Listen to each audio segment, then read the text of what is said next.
Ek noem hierdie programmetjie die stadiums van swangerskap. Nou ek het 2 dogters van my eie wat ek nou self geboorte aangeskenk het. Shani word oor 3 maande 23 en Kylie Shay is 19.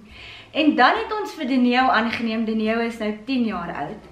En ek spot altyd en sê Deneo was my maklikste geboorte omdat ons haar nou obviously aangeneem het. Maar ek het besluit om hierdie videoetjie te maak omdat mense het al die idees wanneer jy swanger raak en jy het al die dingetjies in jou kop en dan raak jy swanger en ek weet nie, met die meeste maats wat ek al gepraat het, gebeur dinge gewoonlik nie soos wat jy gedink het dit gaan gebeur of beplan het of gehoop het dit gaan gebeur nie.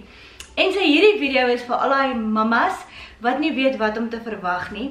Ek het hard probeer om al die situasies waar daar kan wees, ietsie vinnig net neer te skryf vir elkeen en ek het hard probeer om elke dingetjie wat daar kan gebeur, ietsie van te probeer sê en ek weet nie, ek dink na die tyd gaan ek seker aan nog 50 ander goeters dink en maar hierdie is dink ek nogal hoe baie dinge gebeur en ek weet met my swangerskap het ek al die planne, ek het gesê klaar van die begin af ek gee normaal geboorte. Ek gaan nie epiduraal vat nie, ek gaan nie die, ek gaan nie daai nie, ek gee normaal geboorte. En toe op die eind van die dag was ek 9 ure in kraam en toe ontsluit ek nie en toe was Shani 'n noodkeiser. En ons het na die tyd na die video gekyk en dit was skrikkelik. Haar kop was soos 'n conehead wat hy klaar begin sy wou gebore word, maar daar was nie plek vir hom uit te kom nie. En so dinge gebeur nie altyd soos wat ons verwag nie en ek gaan probeer om hierdie programmetjie redelik snaaks te hou sodat die mamas nie te veel skrik nie.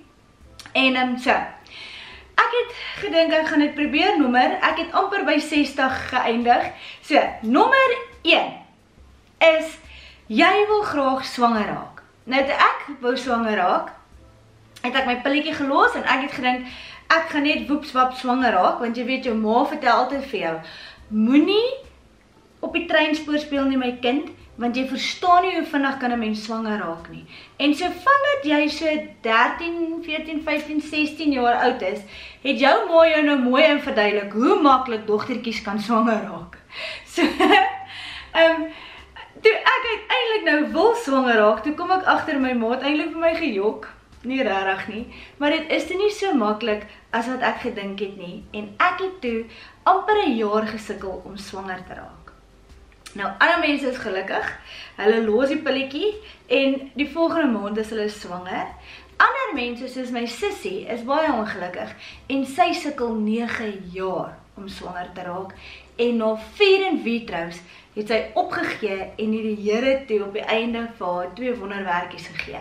So, die manier hoe jy gaan swanger word, kan ek nou al vir jou sê, jy kan in jou koppie dink wat jy wil, maar dit is nie noodwendig die manier wat jy daai babatjie gaan kry nie. En ek kan vir jou sê, uit 'n mamma wat 'n kind aangeneem het, as jy nou al vir jare sukkel, en jy het al alles probeer, en jy soos my sussie raad op, en jy het nou al deur in vitro's gegaan, en jy is nog nie swanger nie. Ek kan vir julle sê, ons Deneo is 'n swart dogtertjie. Ons het haar aangeneem toe sy 'n klein babatjie was. En ek het altyd gesê die grootste fout wat Dani ooit gemaak het was om 'n vasektomie te gaan kry. Maar vandag sê ek, dit is die beste ding wat ons ooit gedoen het, want as ons dit nie gedoen het, het ons nooit vir Deneo aangeneem nie. En ons was nog nooit 1 oomblik spyt dat ons haar aangeneem het nie. Sê julle wat dit dalk oorweeg en wat dalk 'n bietjie skrikkerig is daarvoor, moenie, doen dit. Jy gee daai kind te lewe en sy, ons is so bly dat ons haar in ons lewe het. Nou, die ander moontlikheid is dat jy 'n oepsie kry voordat jy getroud is.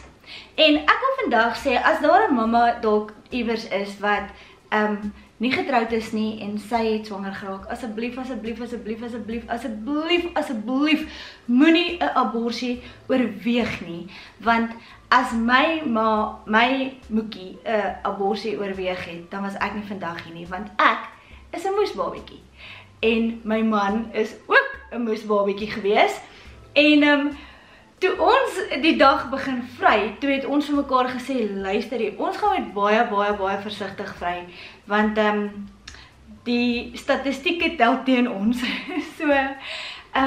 maar ek wil net vir jou sê asseblief, moenie dit asseblief, moet nie, aborsie is nooit die uitweg of die antwoord nie, asseblief, moenie daai pad vat nie, moenie 'n aborsie oorweeg nie, gee dan eerder die kind vir aanneming weg, of wat ook al, maar ek is 'n bewys dat moesbabietjies is die oulikste goed op aarde, moenie dit doen nie, moenie 'n aborsie oorweeg nie. Dan kom die naarheid, o my liewe land, daai morning sickness, dit is die ding wat seker die ergste is vir die meeste vrouens, want jy is so opgewonde oor jy swanger is, en nou is jy elke oggend naar, jy kyk net na 'n ding en jy's naar, jy kan amper niks inhou nie, alles wat jy eet, bring jy weer op, en dit is regtig baie terrible. 'n ander ding wat net so erg is, soos die naarheid, is die swybrand. O, die vet weet alleen, ek het met 'n bottel Gaviscon in my handsak geloop. Omtrent na elke ete moes ek amper die helfte van die bottel down, net om ontslae te raak van daai ongelooflike seer swybrand. En dit word maar basies net veroorsaak deur blykbaar jou progesteroon hormoon, wat hoër is as jy swanger is, en dan verslap hy van jou spiere. En ook dan natuurlik hierdie swaar babietjie wat op jou maag druk en al jou spiere opdruk. Dan begin daai hormone mos nou te verander in demone.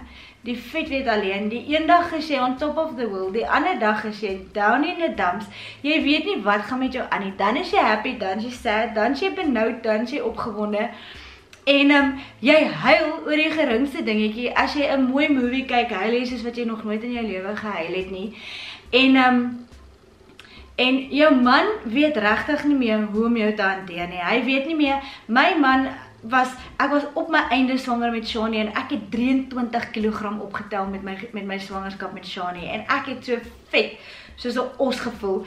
En hier op die einde wil Dani nou 'n videoetjie neem en ek sê vir hom, jy neem nie my gesig af nie, ek kan net my maag afneem, want ek is so gul trots op hierdie groot maagie wat ek het, maar glad nie op hierdie dubbel ken wat ek het nie. En hy neem en ek sien hy kamera kom so op, maar kyk hierso, daar vaar 'n ding uit my uit, wat hy het daai ding nog nooit in sy lewe beleef nie. So daai ding moet die manne baie pas op voor. Dan voel jy so vet soos 'n walvis. Jou man verstaan dit nie, want hy wil mos nou nog steeds al sy voordele van die huwelik hê, en jy voel so lelik en so vet, dat jy het nie 'n cooking clue hoe hy nog ewen eers daaraan kan dink as hy na jou kyk nie, want jy is so bietjie confused, jy weet nie of jy soos 'n walvis of soos 'n koei voel nie. En dan natuurlik, vergeet jy goed. Jy weet nie meer waar het jy die kar parkeer nie, en jy moet loop met jou remote daar tussen die karre, en jy moet jou alarmkloppie druk en probeer uitfigure, waar het jy daai kar vergeet? En glo my, dit is heeltemal normaal om vergeetagtig te raak gedurende swangerskap. Nou ek het net 'n bietjie gaan Google en die vergeetagtigheid is regtig baie normaal, so moenie te bekommerd daaroor raak nie. Hulle sê tussen 50 en 80% van vrouens klaar dat hulle vergeetagtig is gedurende swangerskap, en hulle reken dit is maar van die stres en die min slaap en al daai goedjies wat dit gebeur. So moenie worry nie, as daai babietjie kom, gaan jy nie vergeet dat daai babietjie moet melk kry nie. Dit sal alles weer regkom. Nou hulle sê dat net 10% vrouens kry cravings vir vrugte en groente. En jy is nou swanger en jy het nou al actually jou koffie gelos, wat laas so erg was, die wat rook. Ek glo jy het julle sigarette gelos. En nou kry jy hierdie weird cravings. En jy dink jy gaan nou probeer gesond lewe en gesond eet vir hierdie nuwe babietjie wat op pad is, maar jy kryf alles behalwe vrugte en groente. Baie mense kry selfs cravings vir grond en seep. Believe it or not. Ek het cravings gekry vir suurlemoene. En dan baie mense is lus vir ys. Die meeste mense kry lus vir souterige goedjies, maar daar is ook die nou en dan wat jy in die middel van die nag jou man wil vra of hy nie asseblief vir jou kan gaan roomys koop nie. Dan ontwikkel jy hierdie hare op jou maag. En jy dink, what went wrong? Nou dit is absoluut normaal. Ek het dit vir julle gaan Google. Omdat jou hormone verander, kry jy meer estrogen. En dit is die estrogen wat veroorsaak dat jou hare op jou maag dikker en donkerder word. So raak rustig, dit sal weer terugkeer na normaal sodra daai babietjie is. Dan kom jy op 'n stadium wat jy regtig nie meer weet hoe om te slaap nie. Jy kan nie op jou maag lê nie, want dit voel of jy nie asem kry nie. Jy weet naderhand nie meer op watter sy om te lê nie, want jou sye raak so moeg en so lam. So jy is letterlik die hele aand van die een sy na die ander sy en behalwe die feit dat jy so ongemaklik is, weet jy regtig nie meer hoe om te draai en hoe om te lê en jy hou jou man amper die hele aand wakker met jou gerondwikkelry omdat jy so ongemaklik is dat jy regtig nie meer weet hoe om te slaap nie. Jy pak naderhand 'n spul kussings hier agter jou rug, maar die slaap raak al hoe minder en ek dink dit is maar die Here se manier om 'n mens voor te berei op daai min slaap as hy babietjie daar is. Dan om alles te kroon, kry ons hierdie opgeswelde vingers en voete. Jou vingers raak so opgeswel dat jy later nie meer jou trouring kan dra nie. Jou voete swel so op dat jy op die ouend amper in slippers loop daai laaste rukkie wat glad nie baie sexy is nie, maar jy het op daai stadium nie meer 'n saak met wat sexy is en wat nie sexy is. Nou, ons het al gehoor dat baie mense sê dat wanneer 'n swanger vrou is die mooiste vrou. Nou, ek weet nie lekker wie het dit regtig gesê nie. En daar is hierdie vrouens wat op hulle einde swanger is en jy kan letterlik nie sien hulle swanger behalwe hierdie ou klein boepensie wat hulle hier voor het nie. Dit is so onregverdig want die meeste ander vrouens tel soveel gewig op en hulle velle raak, op 'n stadium is jou vel mooi en jy glow eintlik. Later raak jou vel lelik en jy begin pysies en goeters ontwikkel. So, dit is vir baie vrouens 'n baie lekker tyd, maar vir die meeste vrouens is dit regtig nie so lekker hier teen die einde van jou swangerskap nie en jy wens letterlik die tyd om. Partykeer voel dit vir jou asof hierdie maag enige oomblik gaan explode. En die feit weet alleen, die mense om jou moet maar 'n entjie weg staan, want jy is nie lus vir nonsens nie. Dan, 'n maklike ding so skoene aantrek, raak een of ander onmoontlike taak, dan praat ek nie eers van toonaalsknip of beenhare skeer nie. Dit raak so moeilik. En ek het daarom 'n baie oulike man gehad, wat so nou en dan my beenhare vir my geskeer het, maar glo my, goedjies wat altyd maklik is, raak hierdie onmoontlike taak. Nou, wanneer jy swanger is, koop jy elke liewe tydskrif op die mark. Ek onthou, ek het sulke stapels boeke gehad, baba boeke, nê. Baby and Me, nu wat, ek kan nie eens my al die goeders se naam onthou nie, dit was regtig te lank terug. Maar ek het elke liewe baba boek gekoop. Ek weet elke maand dan kom omtrent so 4 of 5 baba boeke uit en ons budget het dit nie eens toegelaat nie, maar ek moes daai boeke hê. Liefie, ek moet daai boeke koop. En jy lees hierdie boeke en dan het hulle al die goeie raad en jy is nou so opgewonde en jy is die nuwe mamma en jy wil net alles weet wat jy kan. En dan sê hulle byvoorbeeld, jy moet nou vir jou babietjie sing, glo my ek kan glad nie sing nie, maar jy probeer vir jou babietjie sing of in my geval eerder 'n storie lees en jy probeer hierdie perfekte mamma wees. En dan as daai babietjie daar is, dan raak jy nie weer een keer aan een van daai boeke nie. Glo my, jy doen nie. En dan is jou man daar om vir jou te sê, liefie, ek moet hierdie boeke hê. Ek moet, jy verstaan nie, ek moet hierdie boeke hê. Hy is vinnig om dit na die tyd vir jou aan te haal. En ek praat nooit so nie, my stem klink nooit so nie, ek weet nie waar kom hy daar aan nie. Okay, nou buiten vir die feit dat jy nou soos 'n walvis voel en jou man nog steeds graag jy wil vry, nê? Dan kom jy op 'n stadium wat jy nou erg swanger is en jy is nou nie meer seker mag jy nog vry nie. En jy is nou baie bang dat jy of jou man, jy is bang jou man maak die babietjie seer. Glo my, en die man gaan my nog dankie sê vir ene, jy kan hom maar vry broer, tensy daar natuurlik mediese storieetjies is, en dan sal die dokter julle inlig. Dan die aanhoudende toilet toe gaan. O, die vet weet alleen. Dit voel of jy elke halfuur wil weeps. En op die onmoontlikste tye. En dan in die middel van die nag, dan word jy 4, 5 keer wakker, want jy wil nou gaan weeps. En jy is net by die huis geweeps, mall toe gery, in die mall ingestap, en nou wil jy weer weeps. En jy weeps, en jy, dit is terrible, maar dit is normaal, dit is jou ou pensie wat op jou blaasie druk, dit sal alles verbygaan. En, ek is seker die Here berei mens voor, om in die nag so lank gewoon te raak, om baie op te staan. Dan is daar hierdie weer ding, dat almal wil aan jou maag vat. Jy sloop nou met hierdie boepens, en vreemde mense, kom op jou afgeloop en hulle wil jou maagie vryf om een of ander baie weird rede. Voel mense dat hulle, as hulle van jou praat en van die babietjie praat, wil hulle graag jou maag vryf. Dit is 'n bietjie, hallo, space asseblief. Dis baie weird. Moenie aan 'n swanger vrou se maag vryf nie. Dis weird. Tensy jy vir iemand wil hê, hulle moet voel jou babietjie skop, want dit is die lekkerste lekker, as jy daai eerste butterfly skoppies voel, en dit is so awesome om te weet dat daai babietjie lewe hier binne in jou. Nou in die begin is daai butterfly skoppies baie lekker, en jy so opgewonde, en jy wens jou man kan dit voel, en jy sê, man liefie, voel jy, druk jy, vat, hierso, ja, hier, nou, daar, nee, bring jou aan, en jy wil net hê jou man moet voel waar daai babietjie skop. Later, die vet weet alleen, Shani het my geskop hier in my een ribbebeen, nee.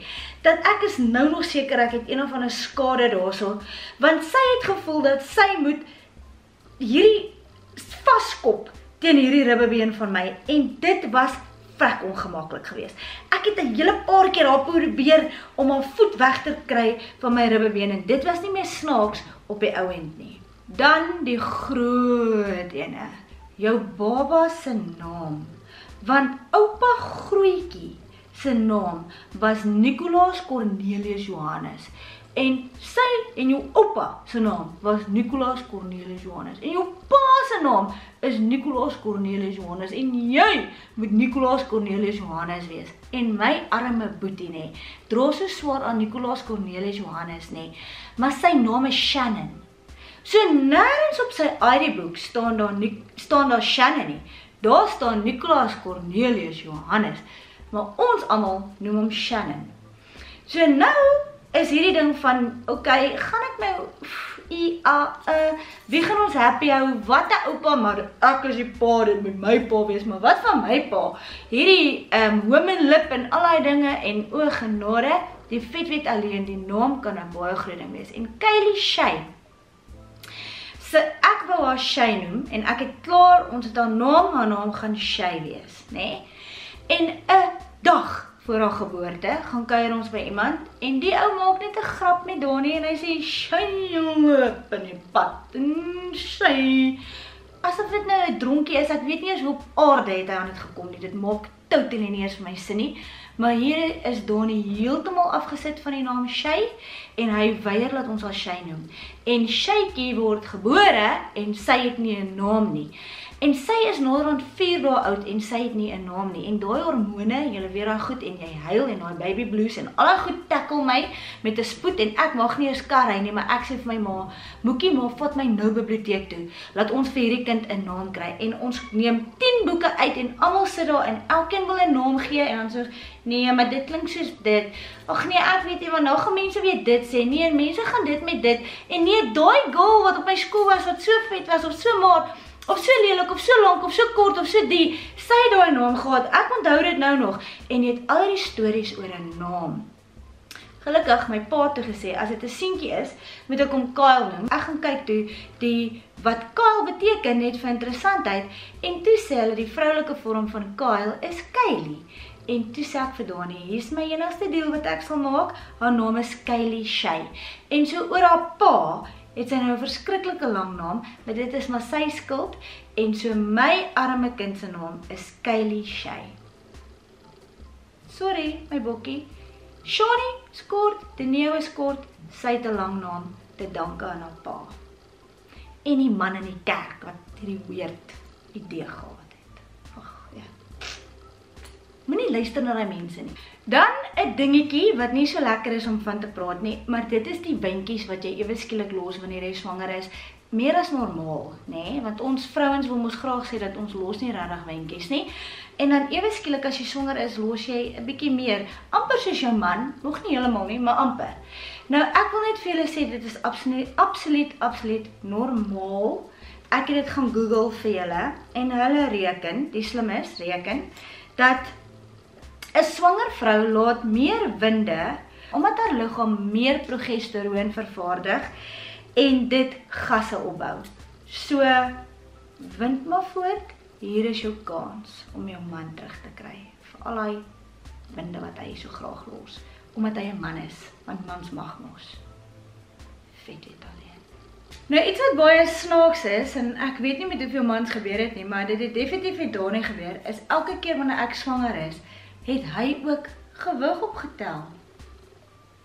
Ja, ek weet nie wat om daarvan te sê nie, maar dit het definitief met Dani gebeur. En dan, natuurlijk, dink jy en jy besluit. Ek gaan een van die vrouens wees, wat ek gaan nie baie gewig optel nie, ek gaan nie baie eet nie, en ek gaan oefen deur my hele swangerskap. En hierna so 6-7 maande, kom jy agter dat dit is glad nie snaaks nie. En nou ja, ek oor die algemeen hou nie van oefening nie. Ek is nie baie lief vir oefening nie. Ek oefen nie regtig nie. Ek bly eerder net besig.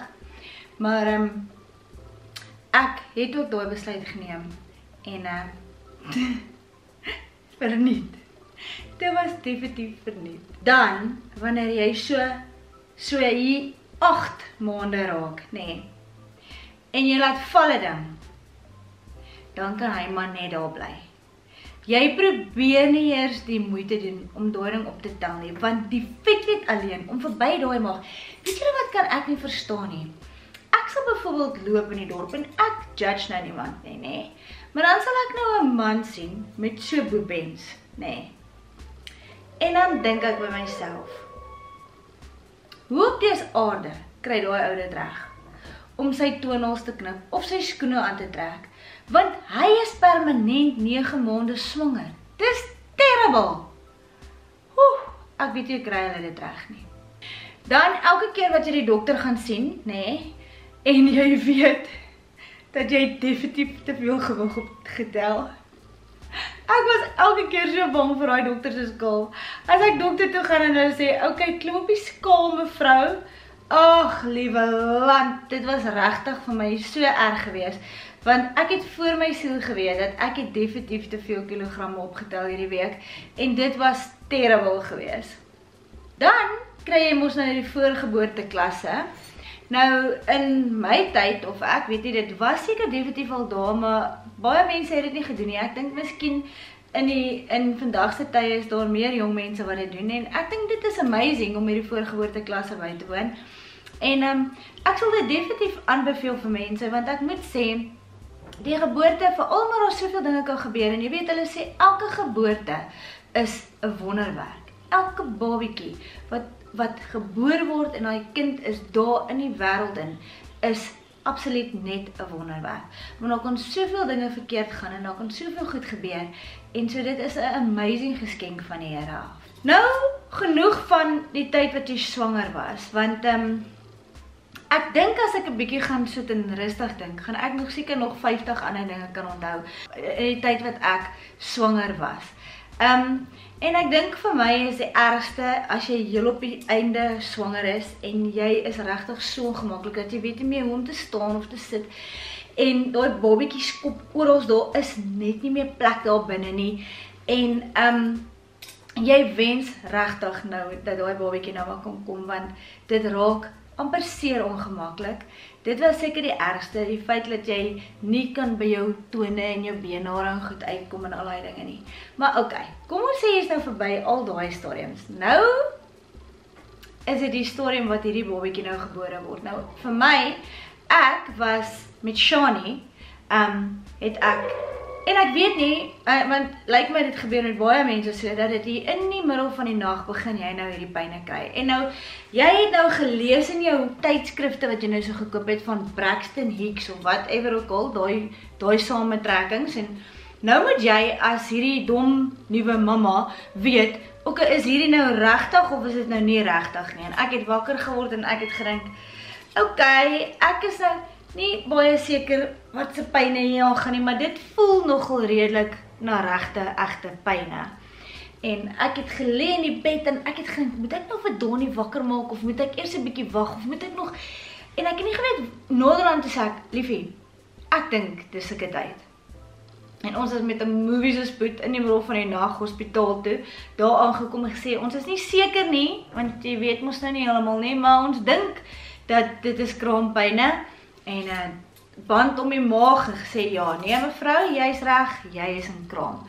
Okay, en ek was nog vasbeslote, ek gaan normaal kraam, en nou ja, op die ouend was dit nou 'n noodkeiser. Kylie Shay was hierdie beplande geboorte. Ek weet mos nou, ek het gesukkel met Shani, so van die begin af, sê my gynae, nee, ons gaan vir jou 'n keizertjie boek, ons boek dit so 'n week voor jou datum. Toe besluit daai klein tollebol, sy gaan 'n week vroeër kom.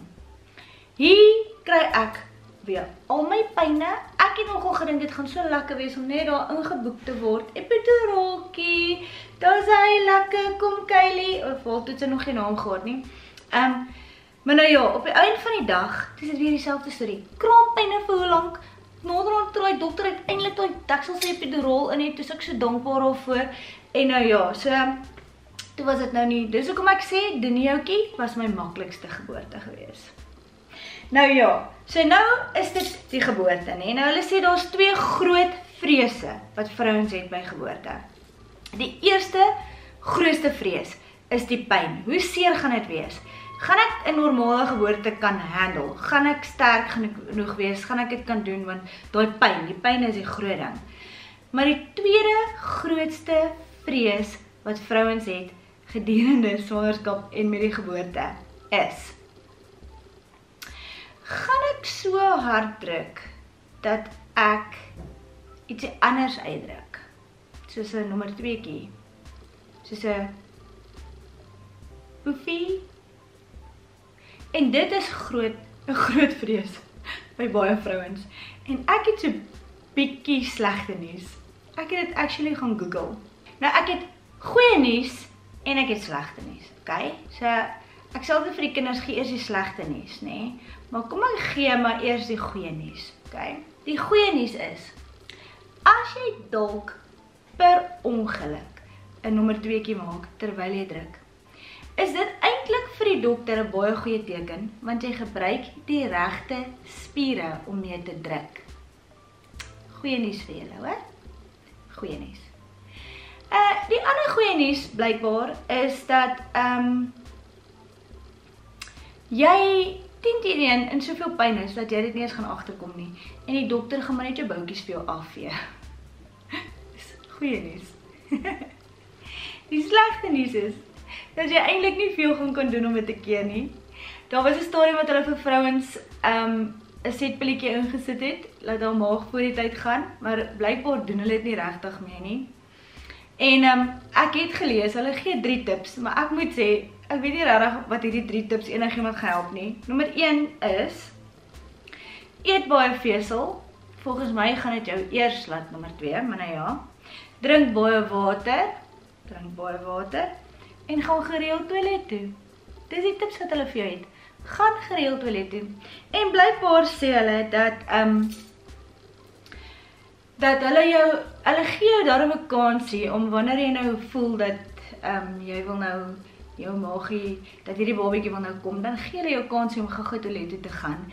En so ek weet nie, blykbaar is dit absoluut normaal en die dokters is gewoon daaraan en so moenie dat dit een van jou groot vrese wees nie.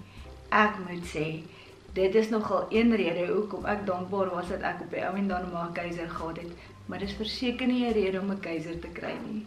Ek dink 'n ander ding wat nogal vir 'n vrou nogal 'n benoude ding is wanneer gaan my water breek? Want ek weet van vrouens wat se water in baie awkward plekke gebreek het. En ek dink dit is ook 'n vrees wat baie vrouens het, is wanneer gaan dit gebeur? In my geval het die dokter my water vir my gebreek. So dit gebeur ook, dat jy kry al jou pyne, maar nou ek moet sê my geboorte was nou nie heeltemal normaal nie. So, en dan natuurlik die meeste vrouens wat keisers kry, hoef seker nou nie regtig daaroor te worry nie, want dit is vooraf geboek. Maar ek dink dit is nogal vir 'n mamma partykeer 'n nuwe mamma wat jy wonder, jy hoop dit het gebeur iewers in die winkels of so nie. So maar ek dink dit is iets wat jy nou ongelukkig nie sal kan weet nie, en ek dink in elk geval as dit hier naby aan jou einde kom, jy hou nie vreeslik baie aan winkels rond nie, alhoewel daar mos daai ding is wat jy tackle en jy wil sommer begin huis skoonmaak net voor die babatjie se geboorte, so dalk wil jy gaan shopping doen, maar moenie worry nie, dit is ook maar doodnormaal, en ek dink op daai stadium is jy net so dankbaar het gebeur en jy wil net by die dokter en by die hospitaal uitkom, so jy worry nie regtig veel daaroor nie. Dan is daar die ding wat nou soos met my gebeur het, dat ek het nie ontsluit nie. En so dis hoekom ek sê, ek dink mense het al hierdie idees oor 'n geboorte, en jy sê dit en dit en dit en dit is wat ek gaan doen en wat met my gaan gebeur, maar op die einde van die dag gebeur dit baie keer, of ek kan amper sê meeste van die tyd, nie presies soos wat jy besluit het dit gaan gebeur nie. Maar gelukkig ons lewe in 'n tyd van tegnologie en goeie dokters, en so moenie te veel vrees hê oor al die dinge wat dalk nie gaan gebeur soos wat jy dink nie. Ek wil gou net vir julle vinnig vertel, dan is daar natuurlik nou hierdie pappas wat bietjie bang is vir bloed. En dit klink nou snaaks, maar my een niggie, haar man het weggewerk van die huis af en hy kon nie daar wees toe haar babatjie, hy het gejaag hospitaal toe, maar hy was te laat gewees. En daai tyd, ek weet nie of hulle dit meer vandag sal toelaat nie, maar daai tyd het ons toestemming gehad dat ek die geboorte kan afneem vir haar man, laat hy ook daarom kon sien wat gebeur het. So ek is nou baie braaf, hierso, my tannie is daar voor by haar en sy is ek weet, sy raak so die mekaar, sy probeer vir my niggie sê hoe sy met asem 1 in, 1 uit, whatever ook al, maar dit is 'n movie se gemors, en ek los maar met tannie, laat sy nou maar in my niggie is, ma! En sy moan, en dit is regtig 'n chaotiese storie, en ek staan nou hier onder met my kamera, ek is reg, lights, camera, action, ek gaan hierdie geboorte vir haar afneem. Man, en ek is cool en kalm, en ons is kon druk, en alles gaan goed, en toe daai dokter besluit, dat hulle gaan haar so knippie gee, is ek nog heel braaf, en hy haal hy weird scare uit, met hierdie weird bek wat hy het, en toe ek hoor, hoe hy haar vleis knip, en hy vleis maak so, toe voel ek ewe skielik, hoe gaat ek? Ek voel hoe raak ek so dronk soos 'n tor, ek hou die kamera, laat ek nou daarom niks mis nie, en ek kyk weg, en ek haal so 5 of 6 keer net diep asem, want ek was seker die naaste aan flauwval wat ek nog in my lewe was, want om te dink, dat hulle het nou net haar vleis gesny, dit was terrible. So vir die manne, julle moet maar sterk staan in daai kraamkamer, moet nou nie uitpaas op jou vrou nie, en dit gebeur nogal gereeld. Okay, so nou is die geboorte verby, hierdie babietjie is hier, ek onthou daardie het die hele kamera se skerm vol gehuil, oor sy kinders se geboortes, en hy was hierdie trotse pa, ek het gesê, jy loop, as hulle daai babietjie hier uitvat, jy loop saam, jy los hierdie kind vir 'n sekonde alleen nie, moenie worry oor my nie, ek sal fine wees. So hy is saam met die babas, en saam gaan kyk daar waar hulle die babietjie wegstoot, en in die broeikassie en alles sit, nê. Maar so nou het jy jou babietjie, en almal kom vef en kyk haar na die babietjie, en hopelik het jy 'n normale geboorte, as jy keiser het, dit is nie so erg nie. Dit is nie so erg nie. Ek het 2 keisers gehad, dit is regtig nie so erg nie. Jy sal survive, maar so nou het jy jou babietjie. En nou, volgende oomblik, skiet hierdie boobs van jou vol melk. En die dokters en die nurses sê almal, jy moet borsvoed. Jy moet, dit is die beste vir die kind. En hierdie boobs van jou is so seer, jy kan nie aan hulle raak nie. En jy gaan Google en hulle sê, sit koolblare op jou boobs. Maar en jy doen elke liewe ou tannie boereraad ding wat jy in die hande kan kry, probeer jy om hierdie boobs net te kry dat hulle 'n bietjie kan sak, want dit is so seer en Dolly Parton kan maar gaan slaap, want jy kopgat, as ek dit so kan sê, met hierdie paar boobs wat jy nou het. So, borsvoet is nie so maklik nie. Party vrouens is dit regtig maklik en ek moet sê met Kylie Shay was dit 1000 keer makliker as met Shani. Want onthou jy met jou tweede babietjie, man, jy stap daar in daai hospitaal in en jy weet hoe werk dinge. Maar die eerste babietjie is jy regtig nog baie dom en jy is baie benoud en dit is soveel dinge wat jy nie weet nie. En so borsvoet is nie altyd so maklik soos wat mense dink nie, maar dankie tog, daar is nuwe goedjies op die mark en mense is al hoe slimmer en ek sal sê hoe vinniger jou babietjie kan drink, hoe beter. Maar daar kom daai ding van stikkende nippels wat bloei, al daai goedjies, sorry, maar dis nou maar alles deel van hierdie journey waarop jy is. En jy sal daaroor kom. Maar met my was dit die geval dat ek het so gesukkel en my borste was aanhoudend so seer en ek het probeer uitmelk en my nippels het begin bloei en my ma kon net 'n week by my kom bly het na Shani se geboorte. Toe moet sy weer terug gaan huis toe en dit was vir my verskriklik geweest. Maar in elk geval, so toe het my ma gesê dat sy weier om te ry as ek nie gaan bottelmelk kry nie. Laat sy net weet ek en Shani is alright en ek het net omtrent 'n week geborsvoed met Shani. Toe kan ek nie meer nie. Toe het ek op bottelmelk gesit en sy is sterk en gesond, sy maak keer niks nie. Regtig mense. Met Kylie Shay was ek slimmer en toe sy gebore is op die boobs en alles was baie makliker en ek kon haar daarin borsvoed.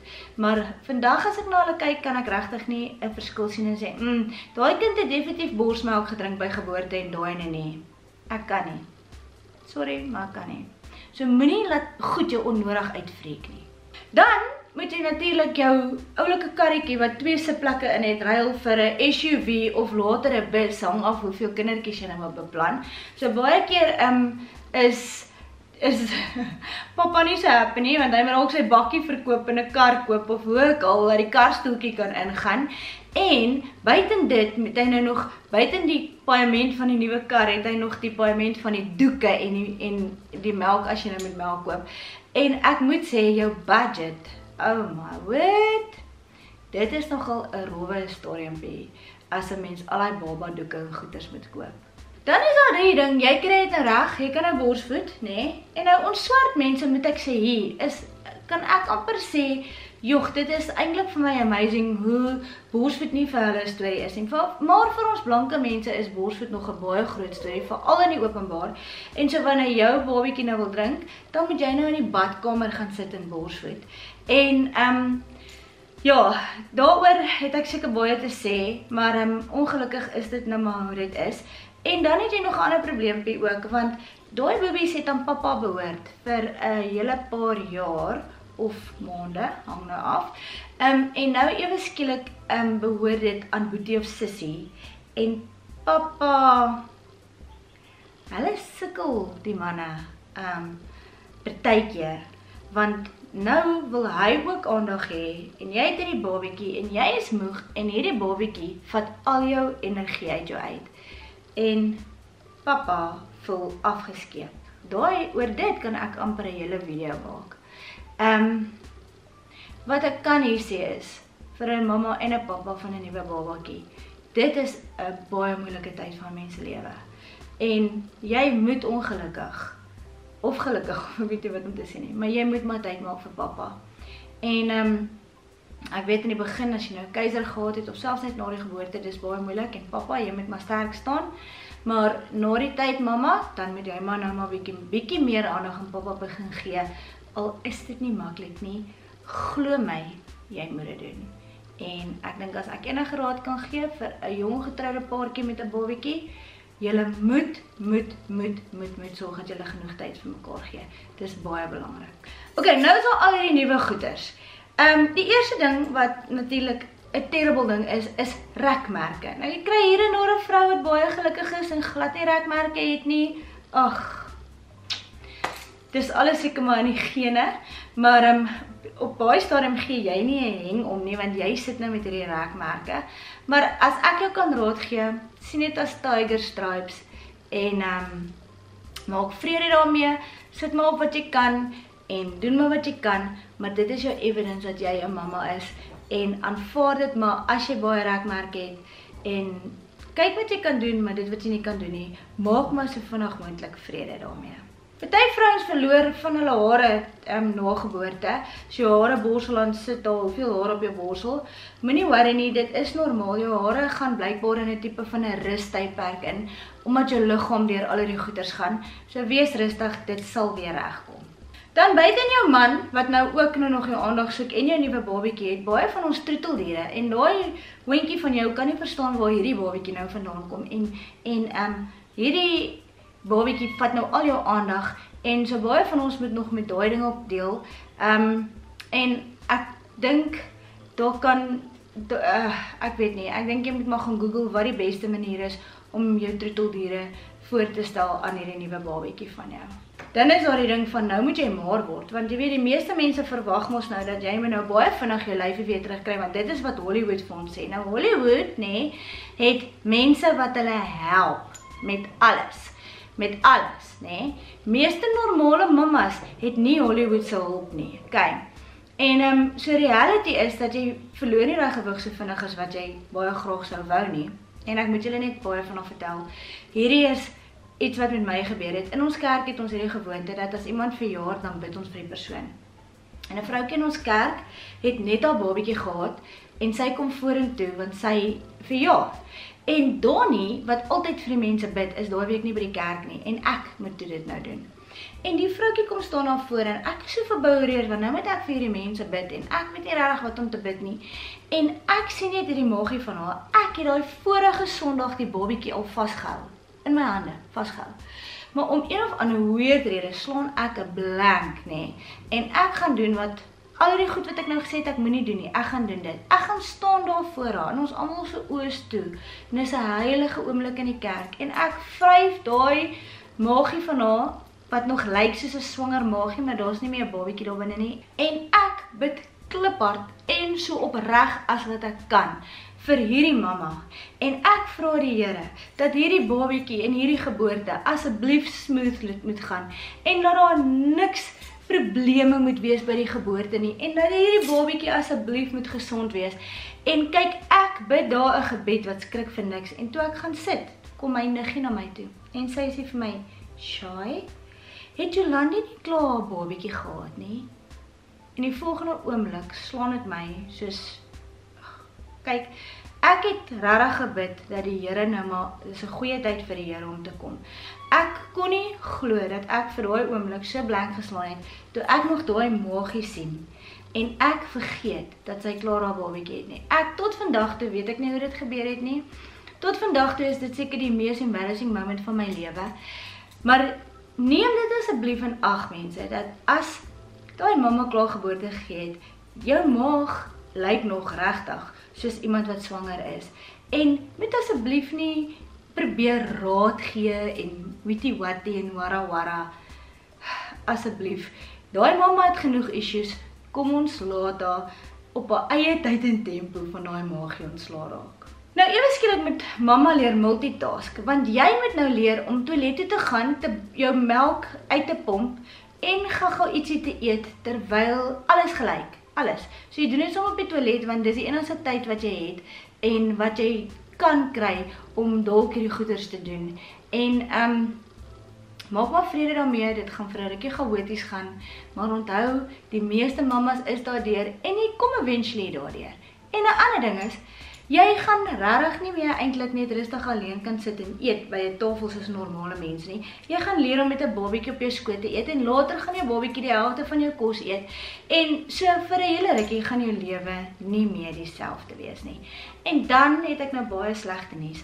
Pappa gaan 10-1 sy plek in die bed ook verloor, want nou gaan babatjie dalk tussen julle twee land vir 'n rukkie. Moenie dit te lank doen nie, maar dit gebeur en dit is normaal. En Papa, wees ook maar rustig, want dit is maar hoe dit in die meeste van die huise gaan. En julle sal wel daardeur kom. 'n ander ding is dat daai aantjies waar jy en pappa nou alleen by die huis was voor hierdie babietjie, is vir 18 jaar nou ongelukkig verby. Volgende 18 jaar gaan julle nie meer alleen wees nie. En as julle nog 2 of 3 babietjies het, is julle vir die volgende 20, 23, 25 jaar nie meer alleen nie. So jammer vir julle, daai tyd is verby. En die van julle wat nog probeer, geniet maar die tydjie alleen saam met pappa, want as daai babietjie daar is, nê, dan is dit verby, vir ewig verby. En daai ding van pappa wat sit en rugby kyk op 'n Saterdagoggend, jy gaan of jou game moet rekord, of maar moet vir mamma help op 'n Saterdagoggend, en jou game maar met daai babietjie op jou skouer moet probeer kyk. Maar jammer, jy was deel van hierdie hele proses, jy gaan maar moet vir mamma nou moet begin help. Dan natuurlik, vat jy hierdie ou cute babietjie, jy bad hierdie babietjie, trek daai babietjie die cuteste kleertjies aan, want julle is nou pad kerk toe, almal is klaar laat, en die volgende oomblik, oeps, daar burpie babietjie daai hele klere vuil. Of op jou mooi kerk outfit, die eerste Sondag wat julle nou die moed bymekaar skraap om daar weer kerk toe te gaan. Dit gebeur op die onmoontlikste van tye, en dit is nou maar deel van ouerskap. En nou ja, ek dink die eerste ding wat die meeste ouers in elk geval koop, is 'n tuimeldroër. So gebruik maar daai tuimeldroër. Nou dan, natuurlik, raak 'n stywe panty of 'n ouma panty een van jou beste vriende. En jy trek daai stywe panty tot hier onder jou boobs op en jy nip en tak alles in wat jy kan, want jy wil vanaand nou bietjie saam met pappa vir die eerste keer uitgaan iewers heen, maar jy pas nog nie in die helfte van jou klere nie, tensy jy nou natuurlik een van daai gelukkiges is wat weer na 32 denim klim, maar die meeste van ons kan nie, en die meeste van ons moet maar vrede maak met daai ouma panty. Nou, ek moet sê, baie pappas is baie bly as hierdie babietjies nou gebore word, want pappa gaan saam met Boetie dorp toe en hy gaan koop vir Boetie 'n geskenkie, maar dan is dit een of ander remote control vliegtuigie wat pappa eintlik al lankal wou gehad het, dalk nog ewen 'n drone, want hy gaan nou vir Boetie eendag leer om 'n drone te vlieg. So dit gebeur ook, en dan natuurlik word pappa baie keer as daar 'n dogtertjie gebore is, met hy 'n model speel, en sy maak vir hom die cuteste 2 ponies, en sy wil hom baie keer selfs grimeer. Nou die meeste pappa survive dit, so moenie worry nie, jy sal dit ook survive. Nou ek is seker daar's nog amper 10.000 ander goeters waarna ek kan dink, maar ek wil nie die video onnodig uittrek nie, want ek dink hy al klaar so bietjie te lank is. Wat ek net mee wil afsluit is dit. Wanneer daai babietjie gebore word en jy hou vir die eerste keer daai nuwe klein pap babietjie waaroor jy so benoud is, want nou moet jy vir die kind sorg. O ja, en natuurlik, o genade, as jy dit net voel of daai babietjie se koppie warm is jy dokter toe. In die begin gaan jy dokter toe amper vir elke geringe dingetjie. En natuurlik gebeur daar ook baie slegte goed. Shani was 'n maand oud. Toe het sy ongelooflike hoë koors gekry en die dokters was baie bang want daar was breinvliesontsteking oral gewees. En sy moes 'n lammerpans gekry het op 1 maand oud. Donnie het haar ingevat en hulle het haar koppie teen haar bene vasgedruk. Ek het in die gange gestaan, ek kon nie daai gehuil van haar, dit was verskriklik vir my gewees. En jammer, maar ja, dis reality. Daar is dinge wat gaan gebeur wat jy nie van gaan hou nie. En daar is tye wat daai babatjie gaan siek wees en dinge gaan nie lekker wees nie. Maar ek wil net vir julle dit sê, die wonderlikste van alles is die eerste dag wat jy daai babatjie in jou hand hou en jy voel daai ongelooflike liefde vir daai kind, dat jy sal daai kind met jou lewe beskerm, is die mees amazingste gevoel op aarde. En daai liefde raak net al hoe groter. Daai eerste dag waar daai kind moet skool toe gaan, o genade, dis 'n disaster. Ek het gehuil. My kinders het geskree en gehuil by die juffrou, maar so ver as wat ek geloop het, kon ek nie eens gesien het waar ek loop nie, want my oë was vol trane. Ek het in die kar geklim en gehuil so ver as wat ek gery het.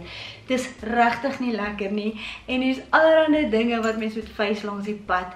En daar's foute wat 'n mens maak, en goeders wat jy dink, ag ek moes dit seker nooit gedoen het nie. En dan raak hulle tieners, en dan begin hulle raak 22 en 23 en boyfriends en vry en al die dinge, en daarvan kan ek nog 'n hele ander video maak. Maar, dit is die lekkerste, beste tyd van 'n mens se lewe, dis die mees amazingste geskenk ooit, en probeer om elke oomblik te geniet van ouerskap, swangerskap, en elke stadium van my kind se lewe. Dis amazing, daai eerste tandjies, daai eerste haarsny, daai eerste skooldag, daai eerste woordjie, daai eerste tree. Daar's soveel mooi en amazing goeders en geniet elke oomblik saam met jou babatjie. En as 'n mamma, as van 'n mamma se kant af wat 'n babatjie aangeneem het, ek kan vir julle vandag sê van my 3 dogters, daar's geen verskil nie. Ek het al 3 ewe lief. Ek raak so kwaad van oningeligte mense wat baie keer stupid goeders sê oor 'n aangenome kind. Ag, liewe land. Maar dis nou weer 'n program vir 'n ander dag. So dit is dan al wat ek wou gesê het. En geniet elke stadium van jou kind se lewe.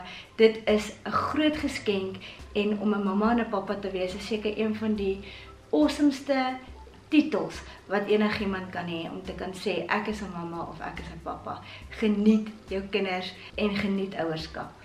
Wat ek net kan sê is iemand het een keer gesê om 'n ouma en oupa te wees is God se geskenk aan ouers omdat hulle nie hulle eie kinders vermoor het nie.